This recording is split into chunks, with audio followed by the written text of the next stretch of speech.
شما برای چه کسی از همه دلتنگ‌ترین کیو صدا می‌کنید؟ مادرم. پدر و مادرم. پدر و مادر. برای مادر. بگذارید برای مادرم تنگ شد. مامانم به نظرم خدا بود و ندیدم زنی مظلوم‌تر از مادرم. ببین وقتی که مادر من از دنیا رفت بخشی از وجود منم باش رفت. دیگه نمیزاد مادرای ما رو. دنیا به خودش نمیبینه مادرای ما. مادر من هیچ وقت یک کرم به دستش نزد، هیچ وقت ندونست دستکش آشپزخونه چیه.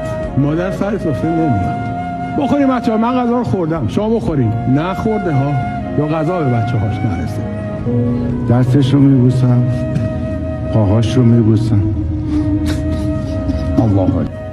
اما در زندگی هیچ کس مادر نمیشه. هیچ کس قد او به فکر شما نیست. هیچ کس مثل اون قصه شما رو نمیخوره. هیچ کس مثل اون دوستتون نداره. قد اون دوستتون نداره.